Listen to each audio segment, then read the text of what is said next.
गोकुल नगरी में जब पूतना, सत्तासुर, अघासुर, बकासुर, तृणावर्त आदि राक्षस जब नंद बाबा को तंग करने लगे तो नंद बाबा गोकुल को छोड़कर भगवान कृष्ण को 2 साल और 3 दिन की अवस्था में यहाँ नंदगांव लेकर आए थे, जहाँ आज आप लोग बैठे।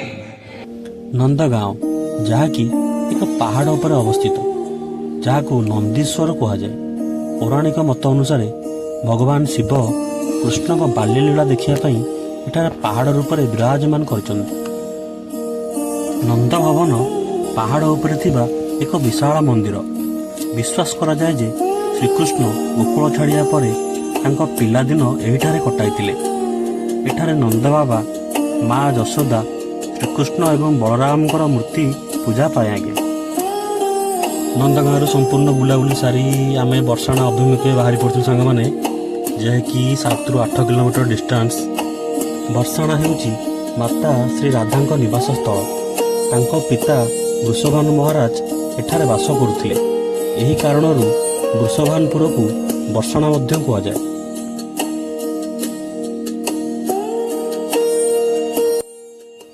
वृंदावन रु नंदगांव 40 किलोमीटर आउ सेठू पाखे 7 ରୁ 8 किलोमीटर डिस्टेंस रे आपण माने बर्षाणा भी जाइपारे। आ देखो आम एमती गोटे बाइक हायर करूँ जहाँकि आम 1000 टका नहीं। आम तो देखिलु एमती अलग जो शेयरिंग कर कार आ ऑटो तो से बहुत बढ़िया सांग मैंने। जदि आपण मैंने बैचलर अच्छा कि लेडीज नहांती सकाल सकाल किसी खिया ना सांग मैंने एमती नंदगांव मार्केट आसिक पहुँचिकिना टे 2टा कचोड़ी आउ एमती आलूर तरकारी देवे, बाकी चटनी, जहाँकि प्राइस आपण मानू 25 ରୁ 30 रुपीज पड़ज। आउ क्वालिटी कहवा गले बहुत सॉफ्ट थिला कचोड़ी।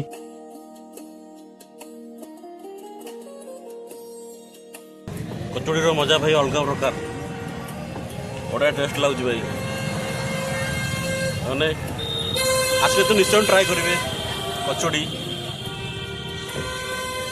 कचोड़ी खाऊ खाऊ सांग मैंने गरमा गरम जिलेबी छुना होता नजर पड़गला मोर। आउ किए संभाले एथिपाई गोटे टेस्ट भाई मागिली। आउ टेस्ट भी बहुत जबरदस्त थिले सांग माने। गरमा गरम जलेबी बहुत क्रंची थिला सांग मान, आउ बहुत सॉफ्ट थिला, आउ फिल अप थिला पूरा भीतर रसरे, सेतिपाई टेस्ट बहुत बढ़िया लगला गरमा गरम। जय नंदलाल की सांग माने दुकान टीर ना देखो बोर्ड मरा है। छोट दुकान टे किंतु खाइबा बहुत बढ़िया थिला सांग माने। टेस्ट सब जिनस टेस्टी थिला। पहाड़र शीर्ष भाग में मंदिर टी अवस्थित होइथिबारु टिके प्रॉब्लम सांग माने बुढ़ा बुढ़ी हूँ आमर टिके लेडीज हूँ, बाकी यंग मैंने जापरे किसी असुविधा नहीं। एमती बाइक वाला मिलଯିवे 10-20 नेबे नहीं कि ऊपर छाड़दे मंदिर उपरे सांग मैंने। एमती पूरा पहाड़ चारिपट जाक गाँटा पूरा घेरिकी रही गली कंदी बहुत हाइट मध्य मंदिरटा पूरा टॉप रे सांग मैंने। उत्तर प्रदेशर मथुरा जिलार अवस्थित एक पवित्र स्थान होउची नंदगांव। ब्रजमंडलर यही गाँटी भगवान श्रीकृष्ण बाल्यकालर अनेक स्मृति को निज भितर साइती रखी। विश्वास करा जाए जे कंसर अत्याचार रक्षा पाइबा नंद बाबा गोकुल छाड़ी यही पहाड़ उपरे निजर नूतन निवास स्थापन करते। नंदगांव यार लठमार होली पाई सारा विश्व रे प्रसिद्ध। नंदगांवर सबुठारु आकर्षणीय स्थान होउची नंद भवन। यह कौन साधारण मंदिर नुहे, बरं यह नंद बाबा प्रसाद बोली कहुए। यही मंदिरटी नंदीश्वर पहाड़ उपरे निर्मित। एठारे भगवान श्रीकृष्ण, बलराम, नंद बाबा एवं माता यशोदांकर अति सुंदर विग्रह पूजा पाती। यही स्थान रे कृष्ण प्राय 10 वर्ष बयस पर्यंत रही एवं लोकों कथा अनुसार प्रभु श्रीकृष्ण जेतेबेले 18 ରୁ 19 वर्ष बयस हो जाइथिले सेतेबेले एही जागारू ही से कंस को मारिया पई यात्रा आरंभ करथिले। एही मंदिर पुराना स्थापत्य कला सहित पत्थर निर्मित एवं एठारे समय समय जीर्णोद्धार एवं सौंदर्यकरण कार्य चली थाए, जहाँ पर्यटकों पई एहाकू अधिक आकर्षणीय करथाए। एवं एही स्थानटी 6ठ शताब्दी धार्मिक महत्व बहन करि आसुछि। नंदगांवर स्थानीय बासिंदा माने सेमानंकर दैनंदिन जीवन में धर्म ଏବଂ ଭକ୍ତିକୁ ସବୁଠାରୁ ଅଧିକ ଗୁରୁତ୍ୱ ଦିଅନ୍ତି। ସେମାନଙ୍କ ପାଇଁ ପ୍ରତ୍ୟେକ ଦିନ ଏକ ଉତ୍ସବ ପରି। ସେମାନେ ପ୍ରାୟତଃ ବ୍ରଜ ଭାଷାରେ କଥାବାର୍ତ୍ତା କରନ୍ତି ଏବଂ ଶ୍ରୀକୃଷ୍ଣଙ୍କ ଲୀଳା ସହ ଜଡ଼ିତ ଭଜନ ଓ କୀର୍ତ୍ତନରେ ସର୍ବଦା ମଗ୍ନ ରୁହନ୍ତି। ଏହି ଗ୍ରାମରେ ବିଶେଷ କରି ଗାଈ ପାଳିବା ଲୋକଙ୍କର ମୁଖ୍ୟ ବୃତ୍ତି।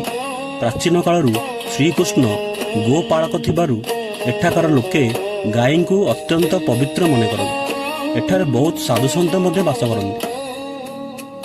ଏଠାକାର ଗ୍ରାମବାସୀ ଅତ୍ୟନ୍ତ ସରଳ ଏବଂ ସହୃଦୟ।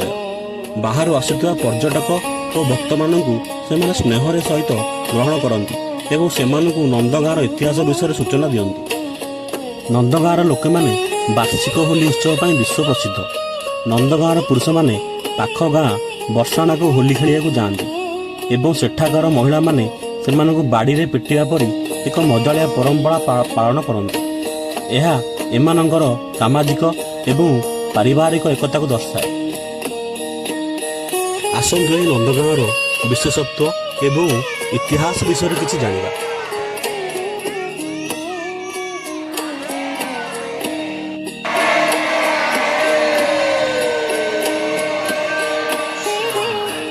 सो वन नहीं और नंद गांव सो गांव और वंशी वट सो वट नहीं, श्री कृष्ण नाम सो नाम।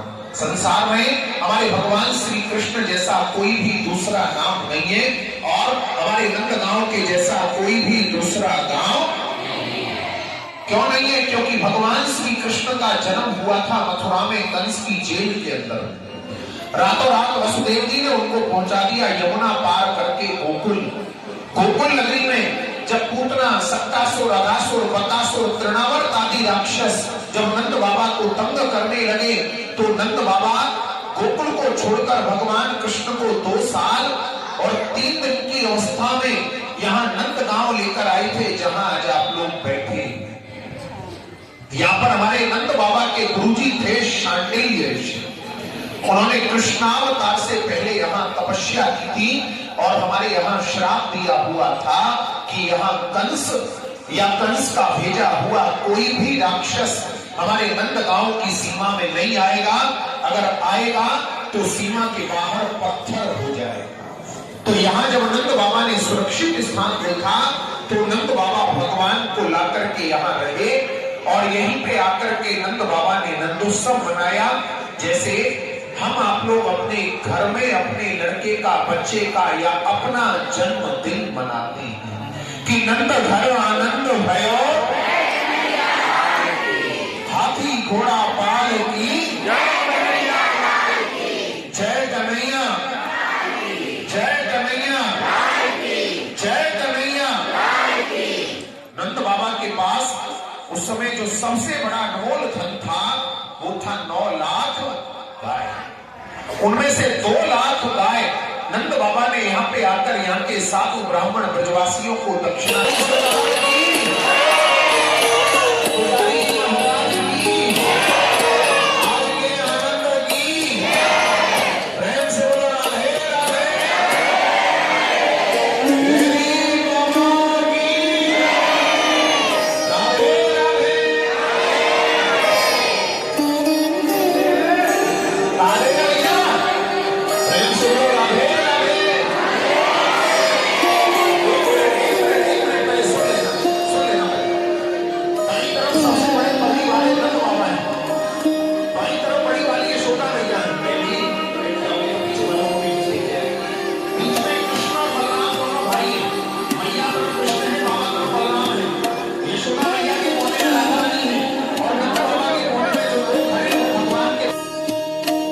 ନନ୍ଦଗାଁର ସମ୍ପୂର୍ଣ୍ଣ ପରିଦର୍ଶନ ସାରି ସାଙ୍ଗମାନେ ଆମେ ବାହାରି ପଡ଼ିଥିଲୁ ବର୍ଷାଣା ଅଭିମୁଖେ, ଯାହାକି 7ରୁ 8 କିଲୋମିଟର ଡିଷ୍ଟାନ୍ସରେ ଅଛି। ଡିଷ୍ଟାନ୍ସ ପାଇଁ ବହୁତ ଲୋକ ଆସିପାରୁନାହାନ୍ତି ବୃନ୍ଦାବନରୁ ନନ୍ଦଗାଁव, ଯେହେତୁ 40-50 କିଲୋମିଟର ହେଇଯାଉ ସାଙ୍ଗମାନେ। ଆଉ ଯଦି ବି ଆପଣମାନେ ଆସୁଛନ୍ତି ନନ୍ଦଗାଁव ତ ବର୍ଷାଣା ଯେମିତି ହେଲେ ଯିବେ, କାରଣ ଏଠି ପ୍ରତ୍ୟେକଟି ଜାଗାର ବହୁତ ମହତ୍ତ୍ୱ ଅଛି ସାଙ୍ଗମାନେ। ଆମେ ଏବେ ବର୍ଷାଣା ପହଞ୍ଚି ଯାଇଛେ। ଆଉ ଯେହେତୁ ନ୍ୟୁ ଇୟର ଟାଇମ୍ଟା, ସେଥିପାଇଁ ବହୁତ ଗହଳି ସାଙ୍ଗମାନେ, ବହୁତ ଟୁରିଷ୍ଟ। ଦେଖନ୍ତୁ ଏଇ ଯେଉଁ ମନ୍ଦିରଟା ଦେଖାହେଉଛି ପାହାଡ଼ ଉପରେ, ସେଇଠିକୁ ଯିବା। ଆପଣମାନେ ଯଦି ବି ଆସୁଛନ୍ତି ସାମ୍ନା ପଟୁ ନ ଯାଇକି ଯୋଉ ପଟେ 4 ହ୍ୱିଲ୍ ପାର୍କିଂ ସେଇପଟୁ ଯଦି ଆସିକି ଯିବେ, ଯୋଉଟା ପଛପଟଟା ରହୁଛି ବ୍ୟାକ୍ ସାଇଡ୍ଟା, ସେଟା ଟିକେ ଗହଳି କମ୍ ରହୁଛି। ଆଉ ଦୋକାନ ବଜାର ଆପଣ ପାଇପାରିବେ। ସାମ୍ନା ପଟେ ବହୁତ ଗହଳି, ସେଥିପାଇଁ ଆମେ ଟିକେ ପଛପଟକୁ ପଳେଇ ଆସିଥିଲୁ। ସେ ଭାଇ ଯେଉଁ ଆମକୁ ଆଣିକି ଆସିଥିଲେ, ଦେଖନ୍ତୁ ଏଇଟା 4 wheel ପାର୍କିଂଟା।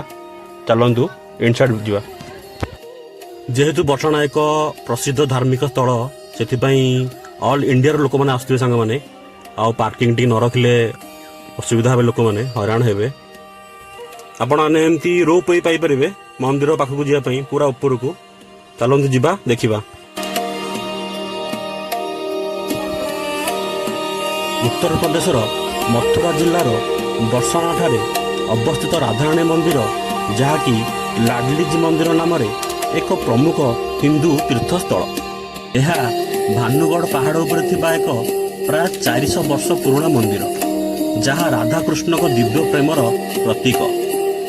ଏହା ରାଧାରାଣୀଙ୍କ ଜନ୍ମସ୍ଥାନ ଭାବରେ ପରିଚିତ। ଏହି ସ୍ଥାନକୁ ରାଧାରାଣୀଙ୍କ ପିତା ବୃଷଭାନୁଜୀଙ୍କ ରାଜଧାନୀ ବା ବୃଷଭାନପୁର ବୋଲି ବିଶ୍ୱାସ କରାଯାଏ। ବର୍ଷାଣାର ମୁଖ୍ୟ ଆକର୍ଷଣ ହେଉଛି ଶ୍ରୀଜୀ ମନ୍ଦିର, ଯାହା ଏକ ପାହାଡ଼ ଭାନୁଗଡ଼ ଉପରେ ଅବସ୍ଥିତ। ଏହି ମନ୍ଦିରର ସ୍ଥାପତ୍ୟ ଶୈଳୀ ଅତ୍ୟନ୍ତ ମନୋରମ ଏବଂ ଏଠାରେ ସେ ରାଧାଙ୍କୁ ମୁଖ୍ୟ ଦେବୀ ଭାବେ ପୂଜା କରାଯାଏ। ମନ୍ଦିରଟି ପ୍ରାୟ 400 ବର୍ଷ ପୁରୁଣା ଏବଂ ଏହା ନାଲି ଓ ଧଳା ପଥରରେ ନିର୍ମିତ, ଯାହା ରାଧାକୃଷ୍ଣଙ୍କ ପ୍ରେମକୁ ଦର୍ଶାଏ। ମନ୍ଦିରକୁ ଯିବା ପାଇଁ ପ୍ରାୟ 108 ପାହାଚ ଚଢ଼ିବାକୁ ପଡ଼େ।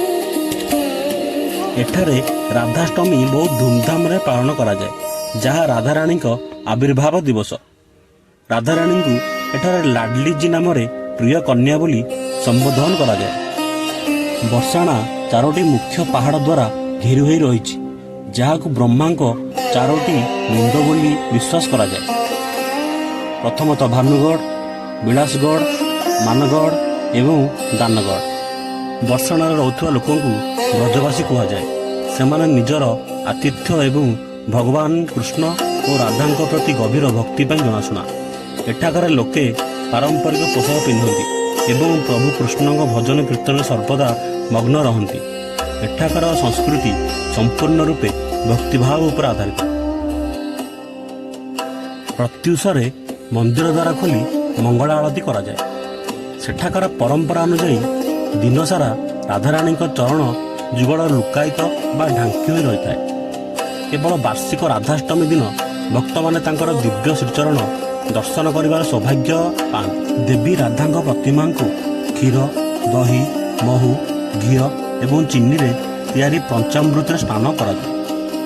ସ୍ନାନ ପରେ ତାଙ୍କୁ ଅତି ସୁନ୍ଦର ନୂତନ ପୋଷାକ ଏବଂ ଫୁଲମାଳାରେ ସଜ୍ଜିତ କରାଯାଏ। ତାଙ୍କୁ ବିଭିନ୍ନ ପ୍ରକାର ବ୍ରଜ ସ୍ୱାଦିଷ୍ଟ ଖାଦ୍ୟ ତଥା ମିଷ୍ଟାନ୍ନ ଏବଂ ଫଳମୂଳ ଭୋଗ କରାଯାଏ। ପୂଜା ସମୟରେ ପୁରୋହିତ ଏବଂ ଭକ୍ତମାନେ ରାଧେ ରାଧେ, ଜୟ ଶ୍ରୀ ରାଧେ ଏବଂ ହରେ କୃଷ୍ଣ ମହାମନ୍ତ୍ର ଜପ କରନ୍ତି। ଓଡ଼ିଶାରେ ଗୌଡ଼ୀୟ ବୈଷ୍ଣବ ପରମ୍ପରା ପ୍ରଭାବିତ ଧାରା ଯଥା ଶ୍ରୀ ଚୈତନ୍ୟ ମହାପ୍ରଭୁଙ୍କ ଧର୍ମଧାରା ଅନୁସରଣ କରାଯାଏ। ଓଡ଼ିଆ ଭକ୍ତମାନେ ରାଧାରାଣୀଙ୍କୁ ସମର୍ପିତ ହୋଇ ତାଙ୍କ ନିକଟରେ ନିଜକୁ ପାଲ୍ୟଦାସୀ ବା ତାଙ୍କର ସେବକ ଭାବେ ଗ୍ରହଣ କରିବାକୁ ପ୍ରାର୍ଥନା କରନ୍ତି।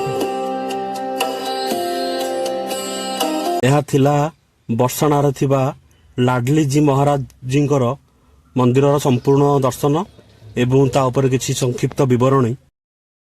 ଛୋଟ ଛୁଆମାନେ ଖେଳିବା ପାଇଁ ଏମିତି ଦୋଳିର ବ୍ୟବସ୍ଥା ଅଛି ସାଙ୍ଗମାନେ, ବହୁତ ବଢ଼ିଆ। ଛୁଆମାନେ ଖେଳିକି ଟିକେ ମାଇଣ୍ଡ ଫ୍ରେଶ୍ କରିପାରିବେ। ଆଉ ତାପରେ ଆପଣମାନେ ଏମିତି ରୋପର ସିଷ୍ଟମ ପାଇପାରିବେ ଉପରକୁ, ମନ୍ଦିର ଉପରକୁ ଯିବା ପାଇଁ। ଯେଉଁ ପାହାଡ଼ ଦେଖୁଛେ ସାଙ୍ଗମାନେ, ଏଇ ପାହାଡ଼ ନିଜେ ସ୍ୱୟଂ ବ୍ରହ୍ମାଜୀ, ଯେମିତି ଆମେ ଦେଖିଲେ ନନ୍ଦଗାଁରେ ନନ୍ଦୀଶ୍ୱର ମହାରାଜ ସ୍ୱୟଂ ଶଙ୍କରଜୀ, ସେମିତି ପାହାଡ଼ଟିର ନାମ ବ୍ରହ୍ମେଶ୍ୱର ପାହାଡ଼ ବୋଲି ଲୋକମାନେ ଜାଣନ୍ତି। ଟାଇମ୍ ପାଖାପାଖି 2ଟା ହେଇଥିଲା ସାଙ୍ଗମାନେ, ବହୁତ ଭୋକ ଲାଗିଥିଲା। ଆଉ ଯେହେତୁ ରାଇସ୍ ନ ପାଇଥିଲୁ, ସେଥିପାଇଁ ବାଧ୍ୟକିନା ପରଟା ଖାଇଥିଲୁ, 2ଟା ଆଳୁ ପରଟା। ଆଉ ଦେଖନ୍ତୁ କରି ଏକଦମ ବକୱାସ ପାଣିଆ। ଆଉ ଷ୍ଟପିଂ କିନ୍ତୁ ବହୁତ ଭଲ ଥିଲା, ଯେଉଁ ଆଳୁର ଷ୍ଟପିଂ ମସଲାଟା ଦେଇଥିଲା ଭିତରେ, ଆଳୁ ଆଉ ଧନିଆ ପତ୍ର ପକେଇକି ମସଲାଟା ବହୁତ ବଢ଼ିଆ କରିଥିଲା ସାଙ୍ଗମାନେ। ପ୍ରାଇସ୍ 50 ରୁପିଜ୍ ଥିଲା। କେବଳ ପରଟାର ଟେଷ୍ଟ ହିଁ ସାଙ୍ଗମାନେ ବଢ଼ିଆ ଥିଲା, ଆଉ କରି ଏକଦମ ବକୱାସ। ଏହା ଥିଲା ଆମର ସମ୍ପୂର୍ଣ୍ଣ ନନ୍ଦଗାଁଓ ଓ ବର୍ଷାଣାର ପରିଦର୍ଶନ। ନେକ୍ସଟ ବ୍ଲଗ୍ରେ ଦେଖିବା ସାଙ୍ଗମାନେ ଗିରି ଗୋବର୍ଦ୍ଧନ ମନ୍ଦିର ଓ ଇସ୍କନ ମନ୍ଦିର। ଯଦି ଆପଣମାନେ ଚ୍ୟାନେଲଟିରେ ନୂଆ, କାଇଣ୍ଡଲି ସବସ୍କ୍ରାଇବ୍ କରିବାକୁ ଭୁଲିବେନି। ରହିଲୁ, ଜୟ ଜଗନ୍ନାଥ।